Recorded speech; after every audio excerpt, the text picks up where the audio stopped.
the founder of the Confidence Club for Kids and host of Parents Talk. I'm here with James Elliot, who is a coach for entrepreneurs. And today we're going to talk about being a good role model for your kid, because if you want to raise a strong and confident kid, you need to be a strong and confident adult first. Exactly. Exactly. Yeah. Monkey see, monkey do, right? Right? Come on, tell us a little bit about what you do. Yeah. So really helping people live a life and business by design. Not that you can't be in a corporate environment, have a job, and have a life of freedom too. You may want to search for a job that allows you to work remotely, just like some of my friends with jobs where we've been in Costa Rica or Nicaragua or Colombia or Philippines, working remotely, like working full time, but also playing in the evening, playing on weekends too. So I often help people live a life by design and yes, make great money while working less, and of course having this amazing, incredible life. Working from the cottage in the summer, working abroad in the winter, doing really cool things, helping really cool people, and making a difference. It's an interesting topic and a great topic that you brought up and that we're sharing today. Um, because I think you know you and I talked about programming as well, and before age 8, typically like we're like glue. People are humans, little humans are like glue, and anything goes in there.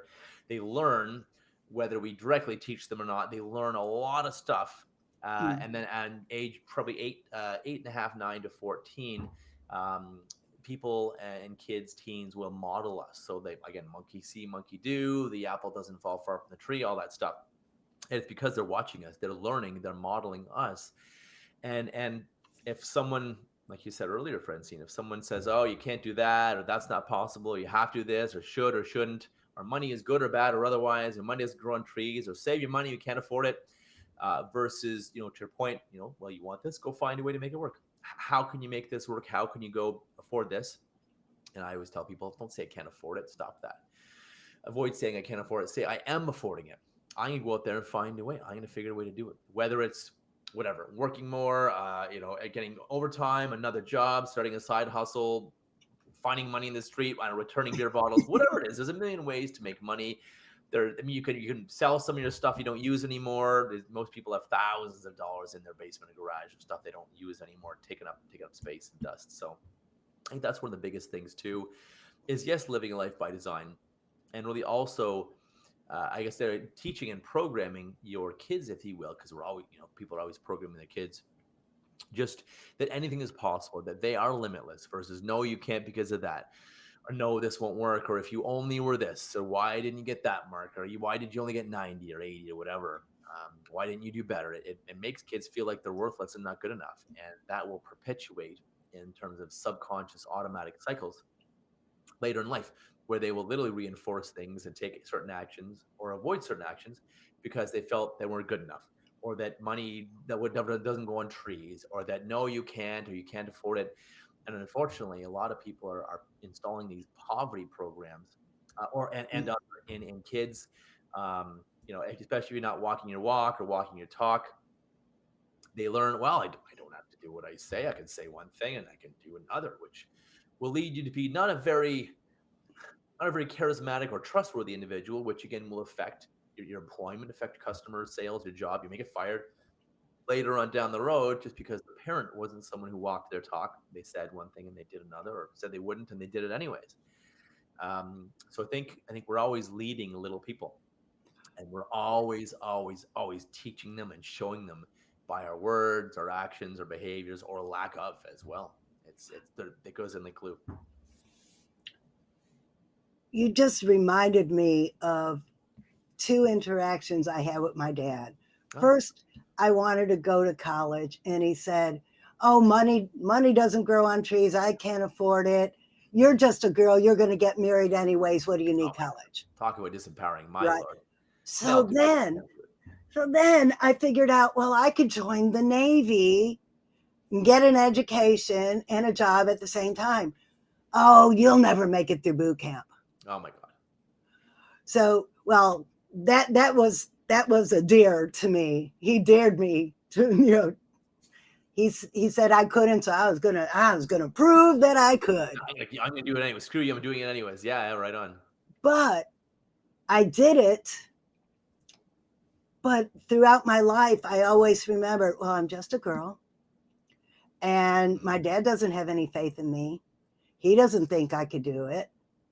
And that stopped me from doing a lot of things that I Exactly. could have done. Yep. Even though I had this great career and I was in the Navy and I was an aircraft electrician, there's so many more things I could have done if I felt worthy. Mm-hmm. Exactly. And that even it took a lot of deprogramming and reprogramming for me to remember those words from my father and how they affected me. So how would you suggest parents avoid that from happening? I think that it's and you took the words right out of my mouth. I mean, parents, sometimes it's that obvious, that overt. Sometimes it's less obvious, less overt. I mean, sometimes they don't even realize they're doing it. Bless their hearts. I mean, they were programmed, and there was no parenting 101 book kind of thing. So, but just making sure to never tell your child that anything is impossible. I mean, look. I mean, we're probably going. Elon Musk is going to go to Mars in a few years. We have electric cars now. All the stuff we do. We have AI. We have robots. We have things that'll do our homework now, right? Did you All ever this think this was possible? exactly. This is more powerful probably than all the computers in the world in the probably the 90s or maybe even 2000s. Literally, these things are more powerful than all the computers in the world, and we have it in our hands. And it's so interesting, and it's fascinating the limiting beliefs people have in the programming. Well, I mean, Wilbur Wright, just before I think a year or two before they flew, he said man will not fly for 1,000 years. But it's because they were operating on other people's limiting beliefs, other people's research and science and information about airplanes. So when he said, let's throw all that stuff out, throw everything we know out, let's do our own research, our own thinking, our own design. They flew like 3 months later, 3 4 months. Let's do something different. Let's throw out that. What do we think, and what can we? One of the presidents of IBM said, computers are just not practical. There may be a few in universities, but there's no reason for someone to have a computer in their home. Now most of us have like nine, Right. and there's nine computers in my car.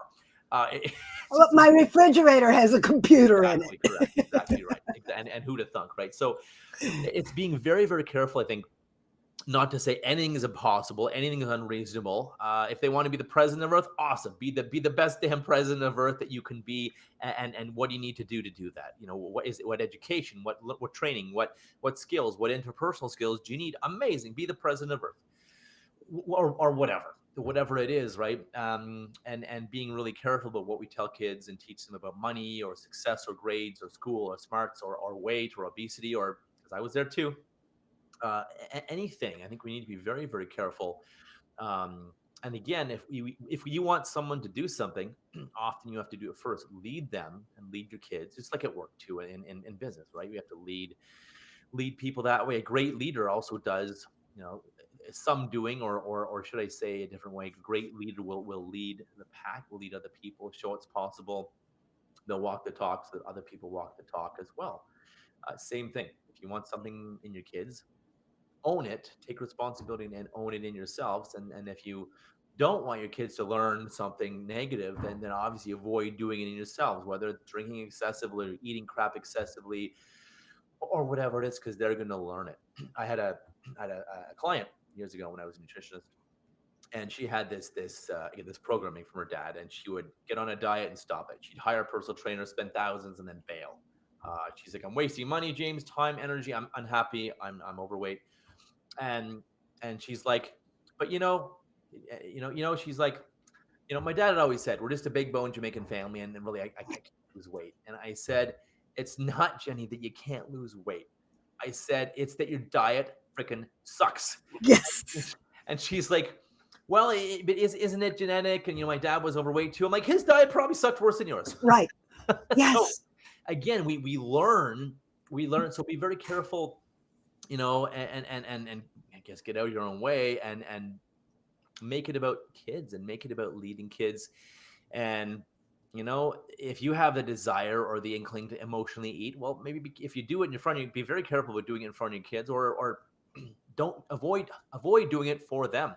If you get cravings to emotionally eat, find carrot sticks or water or something or whatever it is to avoid programming them and showing them, well, yeah, it's okay to bury your emotions and feelings and chips all day and Sundays and ice cream, because guess who's going to do it too, and guess who's going to develop that strategy, that programming when they're sad or upset or angry too. Then the hand goes in the chips or the spoon goes in the ice cream because they learned it from you.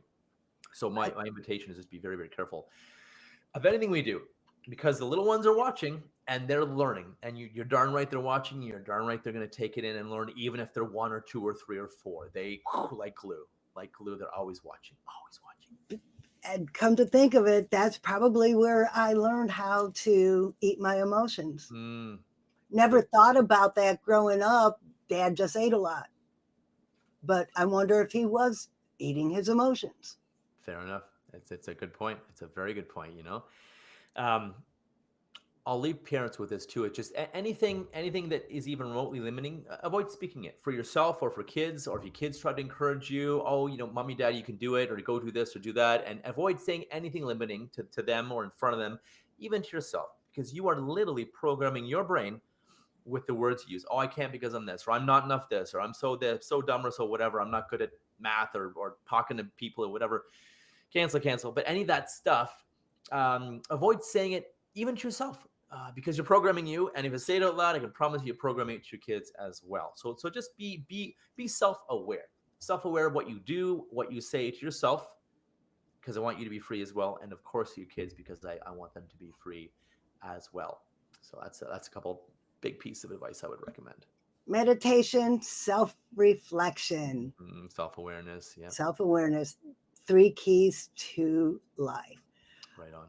We're starting to run out of time here, so I want to make sure you tell everybody what you offer and how they can find you. Beautiful. So yes, if you have a business and even a job, I can help with too, of course, provided you have a remote job or want to move into a remote job, or you're interested in working for a remote job. I help people live a life by design and have a business by design, grow their business, yes, make more money while avoiding things like burnout, self-doubt, overwhelm, and imposter syndrome, and finding ways to work more effectively, work more efficiently, so you can, and be in more flow, be more productive, so you can work less, delegate all the stuff you don't want to do, so you can do only what you do all day long, and of course you can have more free time for fun, family, friends, travel. I'm a big travel guy, and whatever it is you really want. It's living life and by design, including redesigning your business and also redesigning this thing too, because this is a big part of it. And we work on your own incongruencies, your vision, your inner conflicts, and any self-limiting beliefs that get in your own way, any patterns, habits, things like that, change them up, that are getting in the way of you living an amazing life, and yes, making lots of money and having an incredible lifestyle as well. I'm glad you brought that up, because it reminds me of when I was getting ready to retire, and I thought, I've been an aircraft electrician my whole life. What am I if not an aircraft electrician? And I had to deprogram myself and reprogram myself to understand that I am not what I do. I am not what I know. Not your disease, not your weight, not your anything. Exactly. And I had to build myself up to have the confidence to become an author, to stand up on a stage and deliver a 45-minute keynote address. I had to design my life that I wanted after I retired from the job I loved. It is true. And you're right. So many people, that's a great point, identify with or create an identity out of a job or an illness or a family or culture, religion, you name it, or out of whatever, right? This is me, and how can I do that, or I'm not that. You can be anything you want. You can change your identity too. Look at Superman, Superwoman. They change their identity in a phone booth.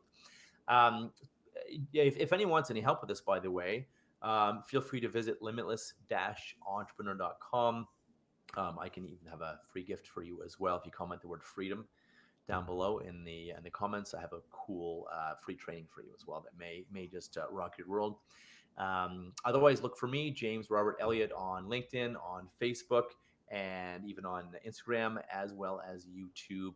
James R for Robert Elliot 99 on YouTube. So this was fun. Thanks for having me, Francine. Thank you. And I will put all these links in the description down below, so check it out.